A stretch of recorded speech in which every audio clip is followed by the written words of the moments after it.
Irumu, un des territoires de la province de l'Ituri, menait jadis une vie paisible. Les différentes communautés qui y habitent se côtoyaient et vivaient en harmonie jusqu'à ce que la haine tribale s'installe et les divise.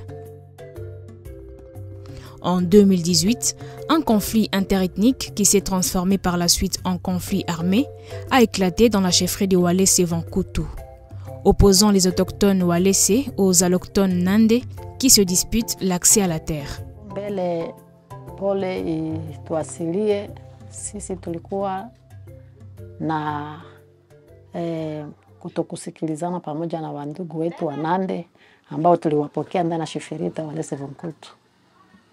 Walifika, tuliwapokea vizuri na tuliishi vizuri muda miaka yote depuis balifikaka. Mais hapa katikati je pense inapasha kuwa a partir ba 2018 pale usiano kamili tena haikukua katikati yetu kufatana tu na mambo ya udongo. Il y a l'une des parties qui disait que non, il y avait acquitté, l'autre disait que non, il faut payer aussi la redevance. C'est là où ça a commencé aussi cette division qui nous a amenés dans le chaos. Jusqu'à ce qu'il y ait eu des morts d'hommes.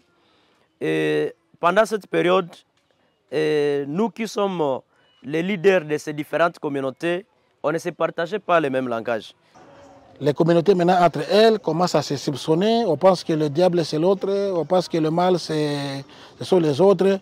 Ça crée maintenant une rupture dans la communauté. Au fil des temps, ces conflits ont occasionné les déplacements massifs des populations vers les chefferies voisines, fuyant des épisodes de violence dans leur village.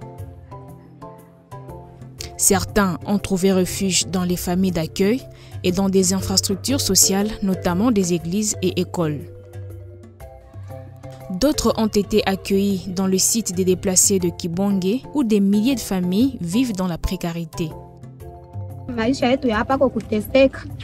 Tuko naenda asubuhi tunaenda limia donje yetu tupate hata kamili fra ya mafuta sombe buluma kitu kukulisha naye haiko batoto wetu abasome barudishe salama kwetu turudie ile njo salama kama narudia kwetu tuko aleze na batoto yetu tunaweza somesa babo na tuko nalima shamba.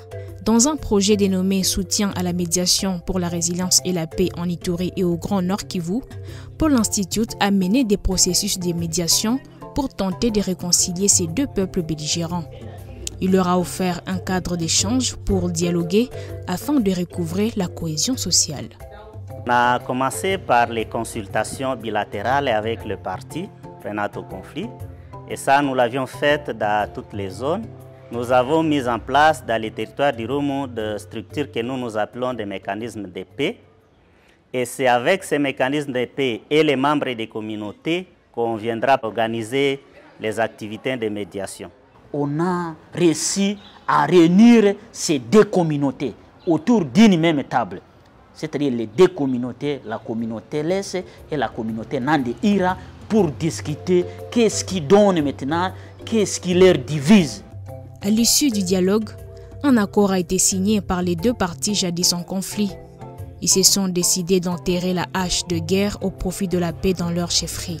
Grâce au dialogue qui, pour l'Institut a été au moins facilitateur, voilà qu'aujourd'hui, on peut trouver un Nande avec LS qui se partagent sans aucun problème. Si ces deux communautés ont décidé maintenant de mettre fin à cette hache de la guerre et privilégier l'accessibilité, parce que là, le problème c'était la population ne peut pas accéder facilement dans des champs. Mais maintenant, ils sont déterminés d'ouvrir les passages. On a vu, il y a des images qui avaient circulé dans des réseaux sociaux. Une partie était partie même dans leur champ et allait prendre des produits agricoles. Ces images avaient circulé partout dans des réseaux sociaux. C'est ce qu'on voit comme des avancées. Pour pérenniser les acquis de ce dialogue, le projet a mis en place des mécanismes de prévention et gestion pacifique des conflits, avec des sensibilisations via plusieurs outils de communication. Makubaliano kwa amani ni emission ambayo inapita kila mara kunako radio ya Ujamii Tuendelee Komanda, na hii inapitishwa kwa lugha presque mbalimbali ya makomunote yenye biko kwa conflit a difficulté fulani na inaweza inaendelea kuleta impact parce que iko na atteindre objectif ku fin fois ya milieu. Nous passons des spots en plusieurs langues. Notamment, il y a un spot où un Nande sensibilise en Kinande, un Bira, un Nalour, un Hema, et ainsi de suite. Donc cela permet à ce que donc c'est un système instauré par Paul pour faciliter à ce que chaque communauté soit en mesure d'être sensibilisée. Aujourd'hui, la confiance se renoue avec des avancées significatives grâce à l'implication des autorités avec une série de consultations et dialogues organisés dans cette région. Tunaona kazi yenye Paul Institute alitufanyizia ni kazi za mzuri sana. D'ailleurs regret yetu iko kusema leo anajiprononcer kusema iko naenda projet inaisha na hayafikisha processus yake kumwisho.